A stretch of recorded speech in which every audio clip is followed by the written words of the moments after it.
1절에서 17절까지 말씀입니다. 신약성경 요한복음 3장 1절에서 17절까지 말씀입니다.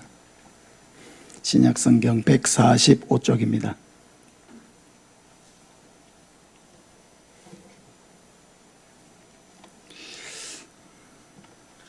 성경이 없는 분은 화면을 참조하시기 바랍니다. 교독하겠습니다. 교독은 제가 한번 읽고 우리 청중에 계신 분들이 읽고 이렇게 번갈아 가면서 읽는 것을 교독이라고 합니다. 그런데 바리새인 중에 니고데모라 하는 사람이 있으니 유대인의 지도자라.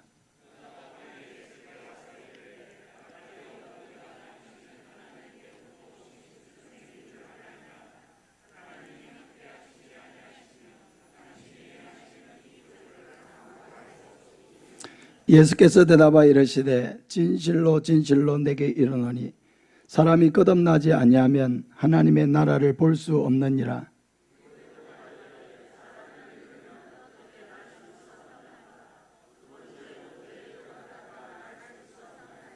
예수께서 대답하시되 진실로 진실로 내게 이르노니 사람이 물과 성령으로 나지 아니하면 하나님의 나라에 들어갈 수 없느니라. 내가 내게 거듭나야 하겠다 하는 말을 놀랍게 여기지 말라.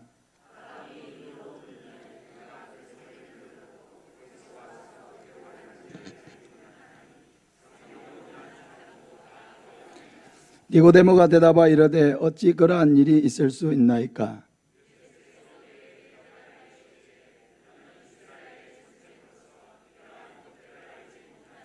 진실로 진실로 내게 이르노니 우리는 아는 것을 말하고 본 것을 증언하노라. 그러나 너희가 우리의 증언을 받지 아니하는도다.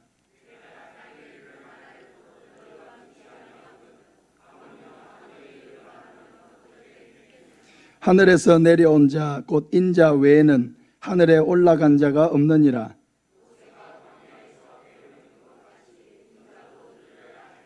이는 그를 믿는 자마다 영생을 얻게 하려 하심이니라.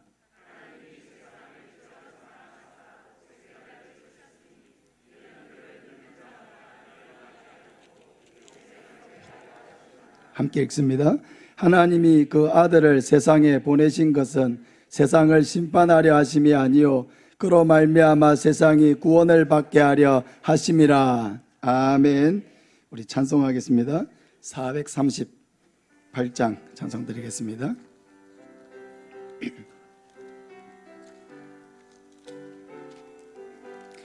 내 영혼이 은총 입어 중한 재치 벗고 보니 슬픔 많은 이 세상도 천국으로 화도다.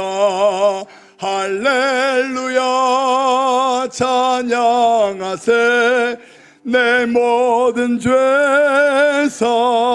사함받고 주 예수와 동행하니 그 어디나 하늘나라. 주의 얼굴 뵙기 전에 멀리 뵈던 하늘나라. 내 마음속에 이루어지니 날로 날로 가깝도다. 할렐루야 찬양하세.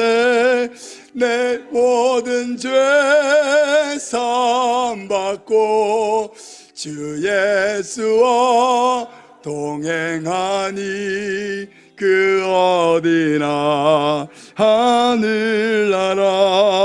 높은 산이 거친 들이 조막이나 궁궐이나 내 주 예수 모신 곳이 그 어디나 하늘나라. 할렐루야 찬양하세. 내 모든 죄 사함받고 주 예수와 동행하니 그 어디나 할렐루야 찬양하세요. 할렐루야 찬양하세. 내 모든 죄 사함받고 주 예수와 동행하니 그 어디나 하늘나라. 할렐루야. 아멘.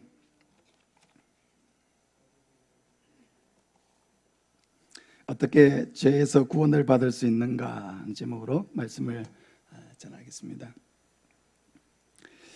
하나님은 모든 사람에게 참된 기쁨과 행복을 주시고 또 하나님의 뜻을 이루도록 하기 위해서 사명을 주어서 모든 사람을 이 땅에 내주셨습니다. 하지만 최초의 인간이었던 아담과 하와가 하나님을 대적하고 하나님께 범죄함으로 아담 이후에 태어난 모든 사람은 아담의 원죄를 가지고 이 땅에 태어나게 되어서 날 때부터 죄인으로 태어나서 한평생 죄를 짓고 사는 그런 인간이 되고 말았습니다. 그러므로 성경은 한 사람의 예외도 없이 모든 사람을 다 죄인이라고 말씀하는 것입니다. 이것은 어느 누구도 부인할 수 없는 사실입니다. 사람이 죄인이라고 하는 증거는 대단히 많이 있습니다. 아무도 아이에게 죄를 가르친 부모도 없고 아이에게 죄를 가르친 선생님도 없는데 왜 아이들은 가르치지 않은 거짓말을 하고 폭력을 행하고 서로 미워하고 다투고 이기적이고 그런 본성을 왜 아이들은 어릴 때부터 드러내는 것인가? 그건 다 죄인으로 태어났기 때문에 본능처럼 죄를 짓고 살게 된다는 것입니다. 사람은 긍정적으로 생각하기보다는 부정적으로 생각하고 다른 사람을 믿기보다는 더 의심하고 칭찬하기보다는 험담하는 것을 더 좋아하고 낮은 자리보다는 높은 자리를 더 좋아하고 남을 대접하기보다는 대접을 받기를 원하고 악한 일은 노력하지 않아도 무엇이든지 할 수 있지만은 선한 일은 많은 신경을 쓰고 노력을 해야만 행할 수 있는 것, 이것은 모든 사람이 다 죄인이라고 하는 분명한 증거인 것입니다. 무엇보다도 모든 사람이 죄인이라고 하는 부인할 수 없는 증거는 모든 사람이 다 죽는다라고 하는 이 사실입니다. 왜 사람은 죽어야 하는 존재가 되었을까? 그것은 성경의 대답은 이에 대해서 명확합니다. 바로 죽음이라고 하는 것은 인간의 죄값으로 인해서 하나님이 인간에게 주신 형벌이라고 하는 것입니다. 그래서 로마서라고 하는 성경에 보면 죄의 싹은 사망이요 죄의 결과는 사망이요 라고 분명하게 말씀하고 있는 것입니다. 그러므로 인간은 이 땅에 태어나서 죽을 때까지 이 죄의 지배와 굴레를 벗어날 수 없습니다. 예수님은 사람의 마음속에서 끊임없이 죄가 솟아나와서 그 죄가 그 사람을 더럽히게 될 것이라고 말씀하셨습니다. 마가복음 7장 21절부터 보면은 속에서 곧 사람의 마음에서 나오는 것은 악한 생각, 곧 음란과 도둑질과 살인과 간음과 탐욕과 악독과 속임과 음탕과 질투와 비방과 교만과 우매함이니 이 모든 악한 것이 다 속에서 나와서 사람을 더럽게 하느니라. 부인할 수 없는 사실이죠. 우리의 삶을 더럽히는 것은 외적인 것이 아닙니다. 다 내적인 것이죠. 우리 안에 이러한 꿈틀대는 죄가 늘 도사리고 있기 때문에 조금만의 통제력을 상실해도 이러한 죄가 올라와서 그 인생을 망가뜨리고 우리를 고통 가운데로 몰아넣는 것입니다. 왜 인간이 살기가 어렵고 이렇게 사람들 속에서 산다는 것이 이렇게 신경 쓸 일이 여러분 많은 이유가 무엇입니까? 그것은 각 사람의 마음 속에서 여러 가지 죄가 각 사람을 부추겨서 죄를 짓도록 만들기 때문입니다. 그러니까 우리가 사람 속에 산다는 것은 무엇입니까? 끊임없이 사람을 경계하게 되고 또 의심하게 되고 무슨 일이 생기지 않을까 염려하고 조심하게 되고 그렇게 살아갈 수밖에 없는 것입니다. 또한 사람들은 이러한 불안과 두려움에서 벗어나기 위해서 많은 미신을 의지하고 또 많은 종교를 만들어내어서 자기가 만든 신을 섬기고 그렇게 합니다. 또 죄의 문제를 해결하지 못하면은 평생 죄의 노예가 되어서 고통을 당할 수밖에 없고 마음에 무거운 짐을 지고 살아가야 될 뿐만 아니라 영원한 지옥의 형벌을 받을 수밖에 없습니다.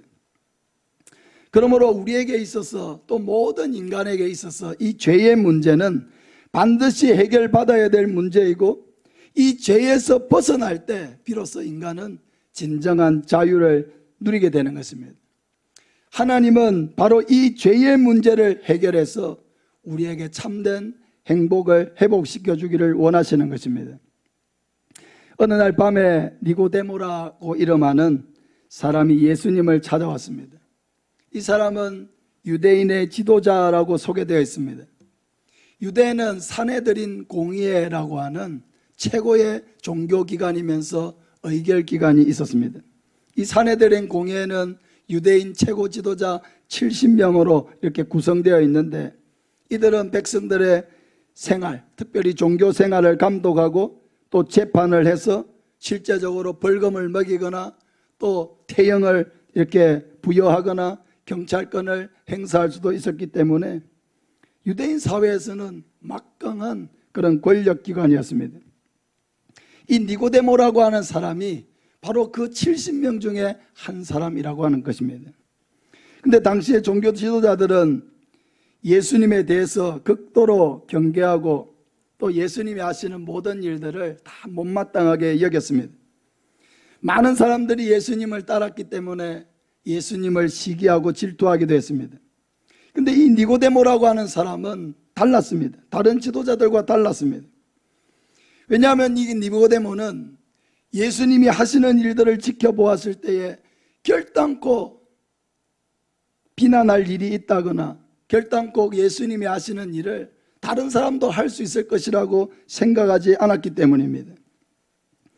그럼에도 산헤드린 공의회 회원인 자신이 예수님과 가까이 한다, 모든 유대 지도자들이 다 비난하고 거리를 두고 있는 예수님과 가까이 한다라고 하는 것이 사람들에게 알려지게 되면 비난을 받을 수도 있기 때문에 니고데모는 밤에 아무도 보지 않을 때에 조용히 예수님을 찾아왔던 것입니다.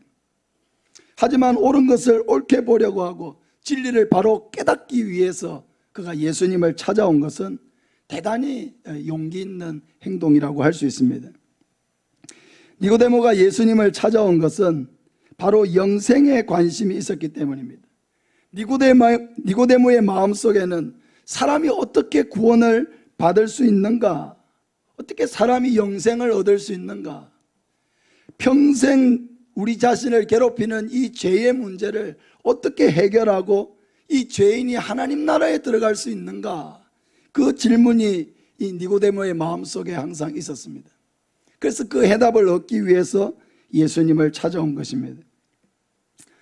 사랑하는 여러분, 이 땅을 사는 모든 사람들은 니고데모와 같이 바로 이 문제에 관심을 가져야 합니다. 자신의 죄의 문제에 관심을 가져야 하고 자신의 죄를 어떻게 해결할 수 있는지 그것을 찾아야 하고 어떻게 구원을 받고 영생을 얻고 영원한 천국에 들어갈 수 있는지에 대해서 이런 관심을 가져야 합니다. 그것은 우리가 사느냐 죽느냐의 문제이기 때문입니다. 사랑하는 여러분, 예수님은 이 니고데모가 예수님을 찾아온 이유를 말하지 않아도 다 알고 계셨습니다. 니고데모가 아무것도 묻지 않았는데도 예수님은 니고데모의 마음속에 품고 있던 질문에 대해서 대답을 해 주십니다. 오늘 본문을 보면은 예수께서 대답하여 이르시되 진실로 진실로 내게 이르노니 사람이 거듭나지 아니하면 하나님의 나라를 볼 수 없느니라 했습니다.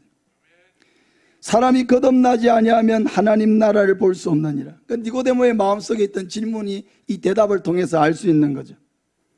예수님 죄인에 불과한 한 사람이 어떻게 하나님 나라에 들어갈 수 있습니까? 라고 하는 질문이 니고데모의 마음속에 있는 것을 아셨으니까 예수님이 뭐라고 하십니까? 진실로 진실로 내게 이르노니 사람이 거듭나지 아니하면 하나님의 나라에 들어갈 수 없느니라. 그때 예수님께서 주신 대답이 무엇입니까? 죄인이 하나님 나라에 들어가게 되려면 거듭나야 한다는 것입니다. 다시 태어나야 한다라고 말씀하시는 것입니다. 그러니까 니고데모가 다시 묻습니다. 예수님, 사람이 어떻게 다시 태어날 수가 있습니까? 그럼 이렇게 우리가 이렇게 많이 자랐는데 어머니 뱃속에 다시 들어가서 나와야 한다는 말입니까? 그러니까 예수님께서 뭐라고 하십니까? 어머니 뱃속에 다시 들어가서 나와야 한다는 것이 아니라 물과 성령으로 사람이 거듭나게 된다는 것입니다. 이 말은 하나님이 죄에서 인간을 구원하시기 위해 이 땅에 보내신 그 예수님을 성령을 통하여 믿을 때에 다시 태어나게 된다는 사실입니다. 어떻게 다시 태어나게 된다고요? 성령을 통하여 예수님을 믿을 때 다시 태어나게 됩니다. 우리 한번 따라합시다. 예수님을 믿을 때 다시 태어나게 됩니다. 예수님을 믿으면 우리는 다시 태어나게 되고 새로운 삶을 얻게 되는 것입니다. 여러분, 하나님의 나라 천국에 들어가려면 죄가 없어야 합니다. 근데 문제는 무엇입니까? 우리 모두에게는 다 죄가 있다는 것입니다. 태어날 때부터 죄를 가지고 태어났고 살아오면서 수많은 죄를 짓고 살아왔습니다. 그러므로 우리가 정말로 정직하다고 한다면 하나님 앞에서 이렇게 고백하지 않을 수 없습니다. 하나님, 저는 죄인입니다. 하나님, 저는 죄인입니다. 우리가 정말로 하나님 앞에서 정직하다면 이 고백을 하지 않을 수가 없는 것입니다. 우리 한번 따라합시다. 하나님, 저는 죄인입니다. 하나님, 저는 죄인입니다. 이 고백이 바로 우리를 하나님 앞에 서게 하는 고백입니다. 그런데 우리가 죄의 문제를 해결받는 방법은 죄값을 치르는 방법밖에 없습니다. 여러분, 죄라고 하는 것은 돌이킬 수가 없고 마땅히 죄값을 치르지 않고는 해결될 방법이 없는 것입니다. 그런데 우리에게 문제가 있습니다. 그 죄값을 치른다고 하는 것이 우리에게는 간단한 일도 아니라고 하는 것입니다. 여러분, 죄값을 받는 것은 무엇입니까? 우리가 평생 하나님의 진노 아래에서 심판의 두려움 속에서 살아야 한다는 것입니다. 죄책감에 평생 시달리면서 항상 우리의 마음은 외롭고 공허하고 항상 채워지지 않은 채로 뭔가 불안해하면서 살아야 한다는 것입니다. 이것은 죄의 문제를 해결하지 못한 인간은 한평생 방황하면서 살게 된다는 것을 의미하는 것입니다. 겉으로 보기에는 모든 것을 부족함이 없이 가진 것 같은데도 결코 그 마음에는 채워짐이 없고 즐겁게 놀아도 채워지지 아니하고 돈을 좀 벌어도 채워지지 아니하고 남편이 아무리 잘해도 채워지지 아니하고 자녀들이 문제없이 잘 자라줘도 이상하게 마음속에는 채워지지 않는 이 공허함이 끊임없이 우리 자신을 괴롭히는 것을 보게 되는 것입니다. 뭘까? 고민하게 되죠. 부족한 것이 없는데 왜 내 마음은 이렇게 공허하고 뭔가 외롭고 채워지지 않는 이 마음, 도대체 어떻게 해결할 수 있는 것일까? 그러다가 많은 사람들은 중독에 빠지게 되죠. 그리고 죄인은 육신의 죽음과 영원한 죽음, 곧 지옥의 형벌을 받아야 합니다. 그럼 이것을 어떻게 우리가 감당할 수가 있습니까? 이것은 우리가 감당할 수가 없는 것입니다. 이대로 둔다면은 모든 사람은 고통 속에서 방황하다가 육신의 죽음을 맞이할 것이고 영원한 지옥에서 영원토록 고통을 받으면서 자기의 죄값을 감당하게 될 것입니다. 이것이 모든 사람이 죄인이고 그 모든 죄인에게 처해져 있는 비참한 현실입니다.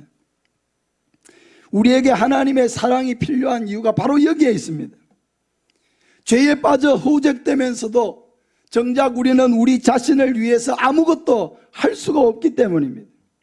우리가 이 땅에서 나름대로 무엇을 하더라도 그것이 우리를 죄에서 구원할 수가 없기 때문에 우리는 하나님의 사랑을 절대적으로 필요로 하는 것입니다. 그래서 하나님이 하신 일이 무엇입니까? 오늘 16절 17절을 우리 같이 한번 읽겠습니다. 시작. 하나님이 세상을 이처럼 사랑하사 독생자를 주셨으니 이는 그를 믿는 자마다 멸망하지 않고 영생을 얻게 하려 하심이라. 하나님이 그 아들을 세상에 보내신 것은 세상을 심판하려 하심이 아니요 그로 말미암아 세상이 구원을 받게 하려 하심이라. 할렐루야. 여러분, 우리에게 복음 중에 복음은 죄에 빠져있는 우리의 인간을 하나님이 사랑하셨다라고 하는 이 사실입니다. 여러분, 자녀를 사랑하니까 어떻습니까?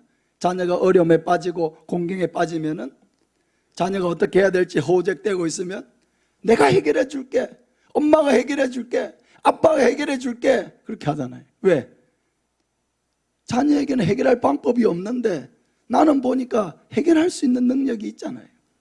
사랑하니까 그 자녀를 위해서 돈으로 해결해야 될 일은 돈으로 해결하고, 사과해야 될 일은 사과를 하고, 물어줘야 될 일은 물어주고, 그렇게 해서 그 부모는 그 자녀에 대한 사랑을 그렇게 해결을 함으로써 사랑을 나타내는 것입니다.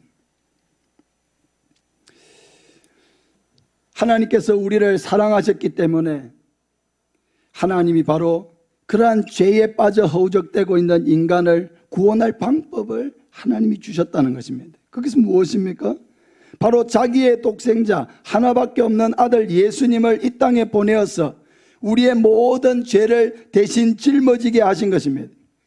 그러므로 예수님의 별명은 세상 죄를 지고 가는 하나님의 어린 양입니다. 세상 죄를 지고 가는 하나님의 어린 양. 이것이 바로 예수님의 별명입니다. 예수님은 세상 죄를 지고 가는 하나님의 어린 양. 더 구체적으로 이야기하면 바로 나의 죄를 지고 가는 하나님의 어린 양입니다. 예수님의 고난과 죽음이 바로 우리의 죄와 허물 때문이라고 하는 것은 성경에 분명하게 기록되어 있습니다. 이사야 53장 5절 6절을 우리 같이 한번 읽겠습니다. 그가 찔림은 우리의 허물 때문이요 그가 상함은 우리의 죄악 때문이라. 그가 징계를 받음으로 우리는 평화를 누리고 그가 채찍에 맞음으로 우리는 나음을 받았도다. 우리는 다 양 같아서 그릇 행하여 각기 제 길로 갔거늘 여호와께서는 우리 모두의 죄악을 그에게 담당시키셨도다. 할렐루야. 그는 예수님이고요, 우리는 바로 우리 자신을 말합니다. 예수님이 찔린 것은 바로 나의 허물 때문이요, 예수님이 상한 것은 바로 나의 죄악 때문이라. 예수님이 징계를 받음으로 나는 평화를 누리고 예수님이 채찍에 맞음으로 나는 나음을 받았도다. 나는 다 양 같아서 그릇 행하여 각기 제 길로 갔지만 여호와께서는 나의 모든 죄악을 그에게 담당시키셨도다. 할렐루야. 하나님은 예수님이 이 땅에 오시기 700여 년 전에 이사야 선지자를 통해서 예수님의 고난의 의미에 대하여 분명하게 이렇게 기록하고 있는 것입니다. 예수님이 찔린 것은 예수님 자신이 죄가 있어서가 아니라 바로 나의 허물을 대신 짊어졌다는 것입니다. 예수님이 상하고 채찍에 맞고 고통을 당한 것은 예수님이 죄가 있어서가 아니라 바로 나의 모든 죄를 대신 감당하기 위해서 그러한 고난을 당했다는 것입니다. 그러므로 예수님이 나를 대신하여 징계를 받음으로 우리가 회복되고 예수님이 나를 대신하여 채찍에 맞음으로 내가 나음을 받았다고 말씀하고 있는 것입니다. 우리는 다 양 같아서 그릇 행하여 각기 제 길로 갔는데 여호와 하나님께서는 우리 모두의 죄악을 바로 이 예수님에게 대신 담당시키셨다고 말씀하고 있습니다. 이것이 바로 우리의 죄를 해결하는 하나님의 방법입니다. 여러분, 양이라고 하는 것은 고집스러운 동물이죠. 이기적인 동물이죠. 그러면서도 발은 느려가지고 맹수가 쫓아와도 도망도 가지 못합니다. 금방 잡혀먹죠. 눈이 어두워서 멀리 이렇게 맹수가 오는 것을 빨리 캐치하지도 못합니다. 그러니까 빨리 도망도 못 가고 눈도 어둡고 해서 맹수에게 쉽게 잡혀 먹을 수밖에 없죠. 또 공격할 수 있는 무기도 없습니다. 양에게는. 그러면서도 또 진퇴양난이 뭐냐? 이기적이고요, 고집스러워요. 이게 양의 특징이에요. 완전히 진퇴양난이죠. 목자가 양을 지켜주지 않으면요, 양 꼼짝없이 잡혀먹게 되는 그런 동물이 바로 이 양입니다. 근데 우리가 다 양과 같다는 것입니다. 양과 같아서 고집스럽고 남의 말 듣지 아니하고 죄악의 길을 가면서 자기 문제를 스스로 해결할 수도 없으면서 끊임없이 죄를 짓고 그 안에서 빠져나오지도 못하고 계속해서 고통을 당하고 그렇게 하는 것이 바로 양이라는 것입니다. 우리의 모습이 다 이러한 양과 같이 살아왔는데, 그러나 하나님께서는 이러한 우리 모두의 죄악을 예수님에게 다 짊어지워 가지고 예수님이 우리 대신에 고난을 당하시고 예수님이 우리 대신에 십자가에 달리시고 예수님이 우리 대신에 죽음을 당하게 하심으로써 하나님은 이 죄의 문제를 해결하기를 원하셨다라고 하는 것입니다. 여러분, 이것이 바로 하나님이 우리를 죄의 문제를 해결하고 우리를 죄와 지옥의 형벌에서 구원하는 하나님의 방법입니다. 이제는 누구든지 이 예수 그리스도가 바로 내가 받아야 될 고난과 저주와 죽음을 다 담당하심으로 나를 죄와 지옥의 형벌에서 구원하신 유일한 구원자가 되심을 믿을 때에 하나님은 우리의 모든 죄를 다 용서해 주시고 우리를 하나님의 자녀로 삼아서 우리를 이 땅에 사는 동안 돌보아 주시고 영원한 천국으로 인도해 주신다고 약속하신 이 말씀을 여러분 믿으시기를 바랍니다. 하나님이 그 아들을 세상에 보내신 것은 우리를 심판하려 하심이 아니고 우리를 구원하기 위해서, 죄에서 구원하기 위해서 그 아들 예수님을 이 땅에 보내셨다고 말씀하고 있습니다. 하나님이 우리에게 요구하시는 것은 바로 하나님이 보내신 자, 하나님이 보내신 유일한 구원자 예수 그리스도를 믿고 마음에 모셔드리는 것입니다. 예수님은 니고데모에게 이 믿음의 중요성을 가르쳐 주시기 위해서 니고데모가 잘 알고 있던 구약의 한 사건을 이야기해 주십니다. 그것은 구약성경 민수기 21장에 기록되어 있는 사건입니다. 14절, 오늘 본문 14절 15절을 같이 한번 읽겠습니다. 시작. 모세가 광야에서 뱀을 든 것 같이 인자도 들려야 하리니 이는 그를 믿는 자마다 영생을 얻게 하려 하심이니라. 할렐루야. 민수기 21장 4절에서 9절에 보면요, 당시 이스라엘 백성들은 광야 생활 가운데 불평불만이 가득해서 하나님과 모세를 원망했습니다. 그래서 하나님은 불뱀을 보내어 가지고 불평하고 원망하는 사람들을 물게 하셨습니다.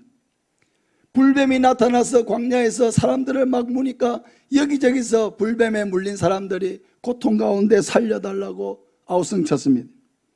그때 하나님께서 그 백성들을 다시 살려주시기 위해서 모세에게 한 가지 지시하신 일이 있습니다. 그것은 그 불뱀을 닮은 놋뱀을 만들어서 장대 위에 매달아라.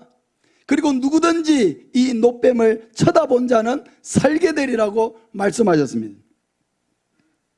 실제로 하나님께서 말씀하신 대로 모세가 장대 위에 놋뱀을 매달았고 누구든지 그 놋뱀을 쳐다본 자는 그 놋뱀에서 그 고통에서 놓이게 되고 이렇게 다시 회복되는 역사가 일어났습니다.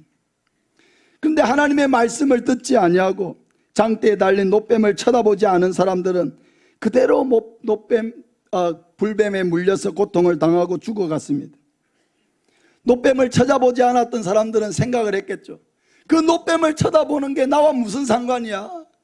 그 놋뱀을 쳐다본다고 어떻게 내가 이 불뱀의 고통에서 해방될 수가 있겠어? 아무 소용없는 일이야. 그렇게 생각하고 쳐다보지 않은 것입니다. 그런데 그들은 여러분 그들이 생각하지 못한 것이 무엇입니까?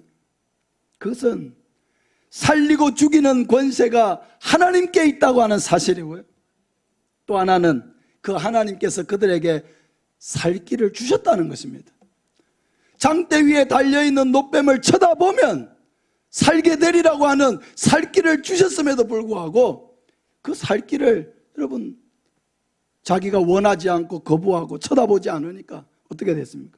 결국은 살아나지 못했고 고통 가운데 죽어갔다는 것입니다. 예수님께서 하신 말씀이 이것입니다. 모세가 광야에서 뱀을 든 것 같이 인자도 들려야 하리니 이는 누구든지 그를 믿는 자마다 영생을 얻게 하려 하심이라. 할렐루야. 하나님께서 불뱀에 물린 사람들을 살리기 위해서 모세에게 장대에 놋뱀을 매달라고 하신 것 같이 하나님께서 이제 죄로 죽어가는 사람들을 살리기 위해서 예수님을 십자가에 나를 대신하여 못 박여 죽이실 것인데 누구든지 그의 이름을 부르는 자는 구원을 얻을 것이고 누구든지 예수를 구주로 믿을 때에 죄에서 구원받는 역사, 다시 살아나는 역사, 지옥에 갈 사람이 영원한 천국으로 가는 역사가 일어나게 된다고 예수님께서 분명하게 말씀하고 있는 것입니다. 사랑하는 여러분, 우리는 하나님의 말씀을 결단코 외면해서는 안 됩니다. 우리는 하나님께서 바로 사람을 살리고 죽이는 권세가 하나님께 있고 한 영혼을 지옥에 던질 수도 있고 영원한 천국으로 인도하실 수도 있는 권세가 하나님께 있다는 것을 우리는 잊어버려서는 안 됩니다. 그러므로 하나님께서 우리에게 구원의 길을 주셨다고 하면은 여러분 그 구원의 길을 감사함으로 받아야지 끝까지 자기 고집으로 외면하고 버리고 아니라고 얘기하고 하면은 결국 불뱀에 물려서 놋뱀을 쳐다보지 않고 죽어갔던 사람들처럼 이 땅의 영혼들도 자기의 죄를 그대로 짊어지고 영원한 지옥으로 갈 수밖에 없다는 것을 우리는 꼭 기억해야 하는 것입니다. 예수님 외에 다른 방법으로 구원을 받을 다른 구원자를 하나님께서 우리에게 주신 일이 없습니다. 사도행전 4장 12절 우리 같이 한번 읽겠습니다. 예수님 외에 다른 이로서는 구원을 받을 수 없나니 천하 사람 중에 구원을 받을 만한 다른 이름을 우리에게 주신 일이 없음이니라. 다른 이로서는 구원을 받을 수 없다고 그랬어요. 예수님 외에는 다른 이로서는 구원을 받을 수 없다. 역사상 수천 년의 역사 가운데서 그 어떤 사람도 구원자로 하나님께서 보내신 자는 이 예수님 외에는 없다는 것입니다. 그러므로 요한복음 4장 16절에 예수께서 이르시되 내가 곧 길이요 진리요 생명이니 나로 말미암지 않고는 내 아버지께로 올 자가 없느니라. 할렐루야. 예수님께서 분명하게 말씀하셨습니다. 내가 곧 길이다. 하나님께로 가는 유일한 길이요 죄를 용서받을 수 있는 유일한 길이요 영원한 생명을 얻을 수 있는 유일한 길이다. 나로 말미암지 않고는 아무도 내 아버지께로 올 수가 없다라고 분명하게 말씀하고 있는 것입니다. 사랑하는 여러분, 그러므로 모든 사람들은 바로 이 예수 그리스도 하나님께서 이 땅에 보내셔서 나의 모든 죄짐을 대신 짊어지고 내 죄값을 친히 담당하신 이 예수 그리스도를 믿고 마음에 영접할 때에 그 사람이 바로 비로소 죄짐을 벗어던질 수가 있고 모든 종류의 미신과 인간이 받은 모든 헛된 종교에서 벗어날 수가 있고 우리의 마음이 이제는 허전한 마음이 아니라 체험을 얻고 평안과 안식을 회복할 수가 있게 되는 것입니다.